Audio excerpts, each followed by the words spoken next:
Olá, pessoal! Eu sou a professora Poliana e essa é a aula de estudo dos distúrbios intestinais, diferença entre diarreia e disenteria, parte 1. Essa aula foi dividida em duas partes. A primeira parte voltada para a anatomia e histologia do sistema digestório, o qual está altamente relacionado com as parasitoses intestinais ou enteroparasitoses.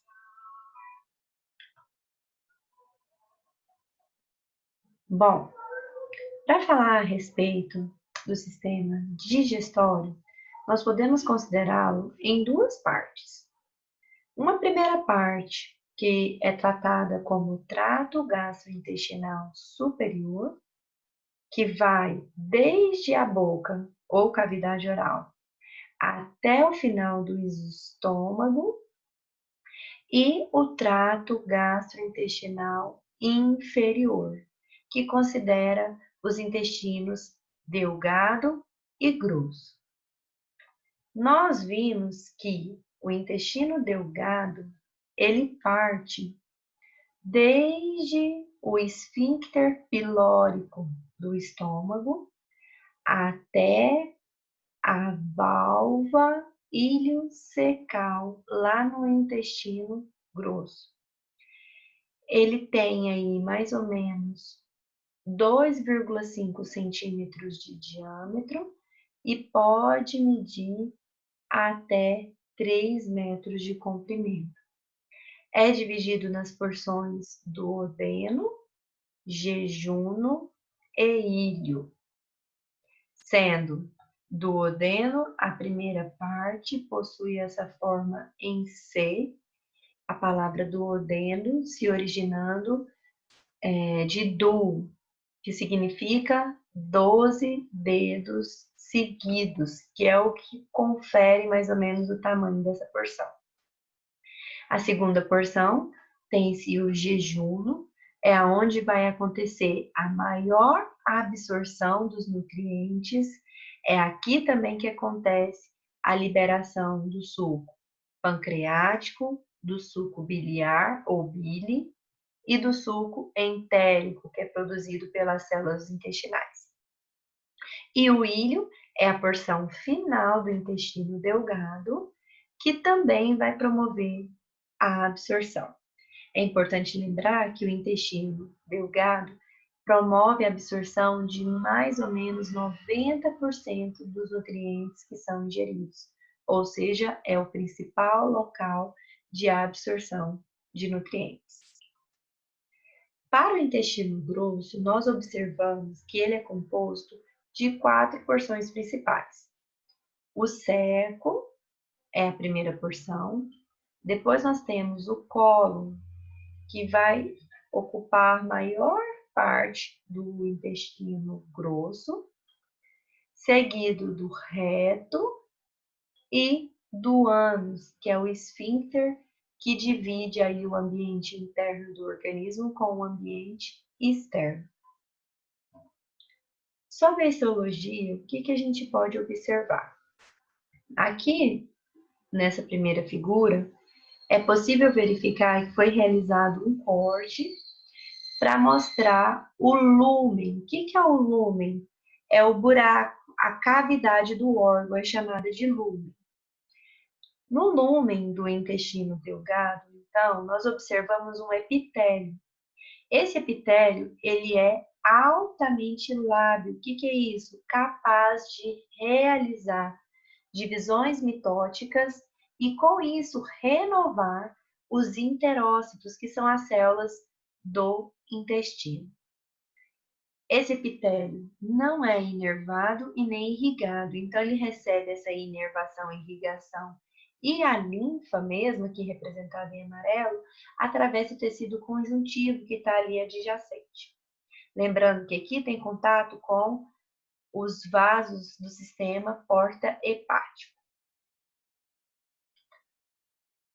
O intestino delgado, ele é conhecido pela presença de vilosidades, que são projeções parecidas com dedos. E isso é importante para aumentar o contato do alimento, do nutriente com o órgão.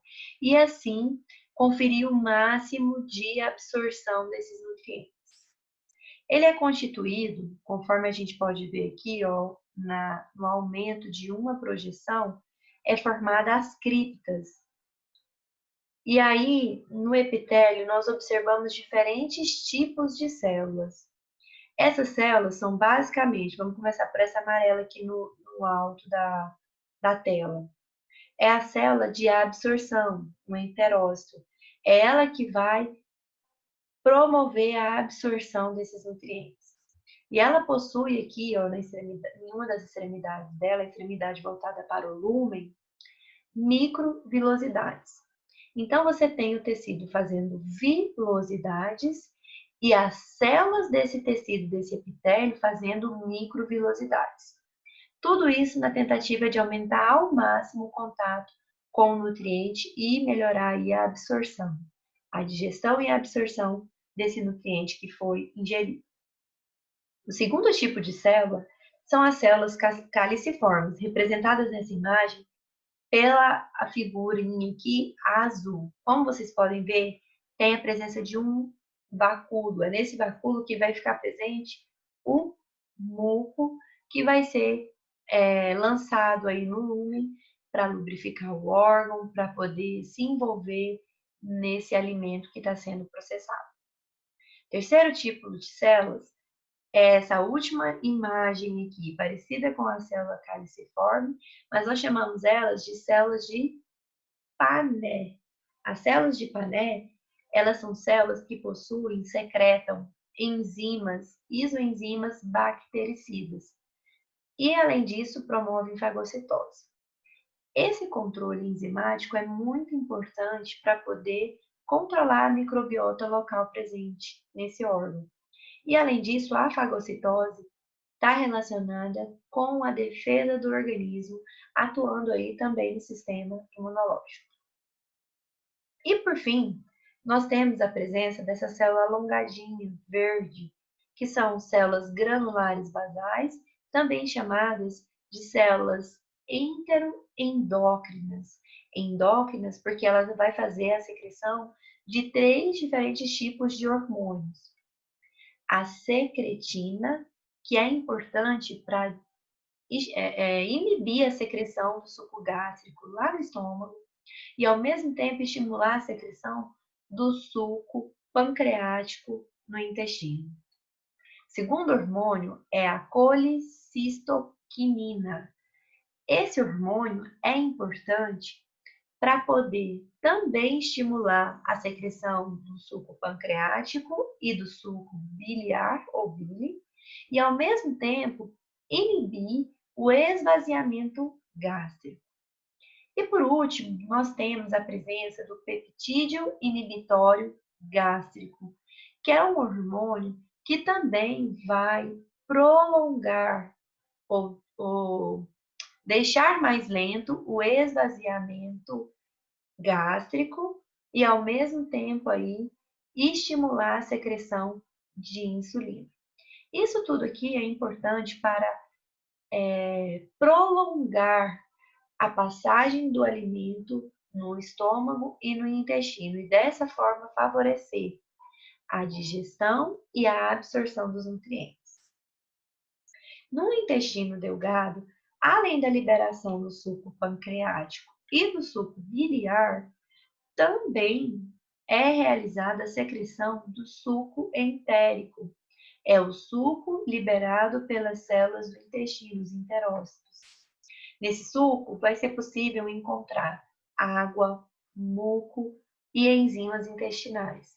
As enzimas peptidase, para a degradação de peptídeos, a enzima maltase, para a degradação da maltose, a sacarase, para a degradação da sacarose, e a enzima lactase, para a degradação da lactose. Sobre o intestino grosso, ele é um intestino cujo diâmetro vai ser bem maior do que o intestino delgado. Aqui você tem 6,5 centímetros de diâmetro. Em compensação, ele vai ser um intestino menor, por volta de 1,5 metro de comprimento. E ele possui aquelas 4 partes: o seco, o colo, o reto e o ânus. O seco é a primeira parte. Ela vai iniciar lá na válvula iliocecal, a porção distal do intestino delgado, porção íleo. E além, ela é bem pequena e ela possui também a presença do apêndice vermiforme. O apêndice vermiforme está relacionado, é um tecido linfóide, está relacionado com a imunidade.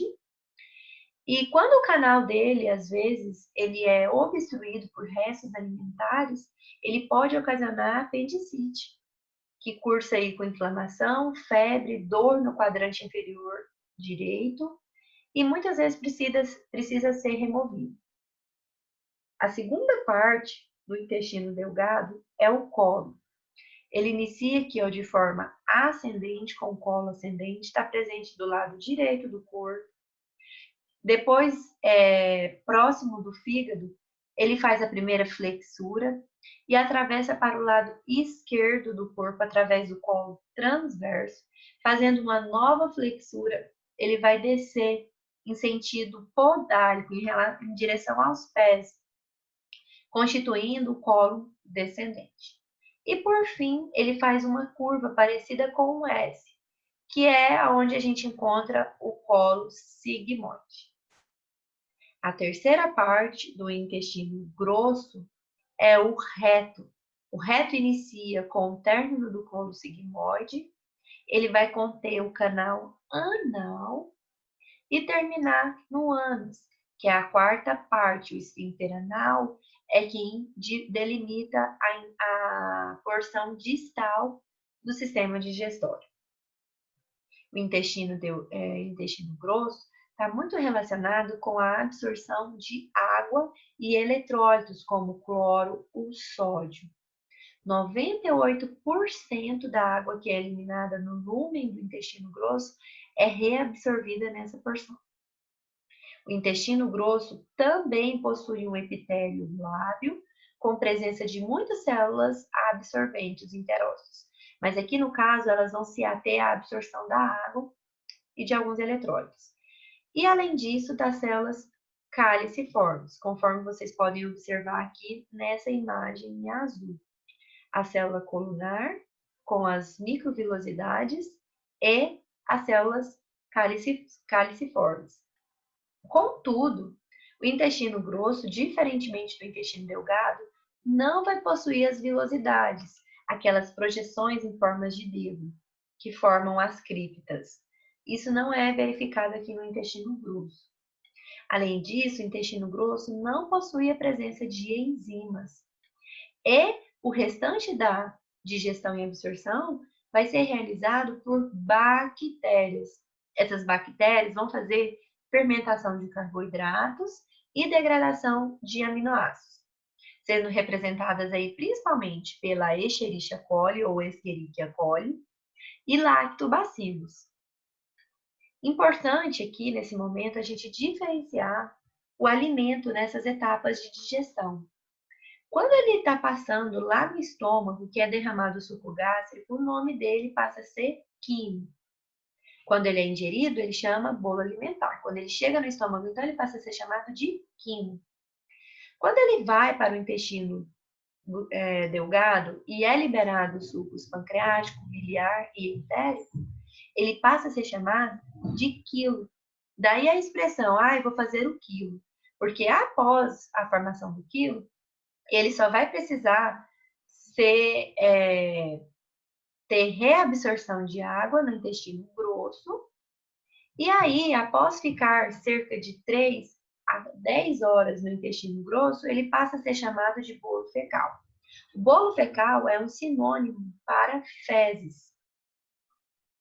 E, normalmente, essa produção fecal, ela acontece aí de 5 a 10 gramas por quilo de alimento ingerido. Um adulto normal ou saudável, ele é capaz de produzir cerca de 100 a 200 gramas de fezes diariamente.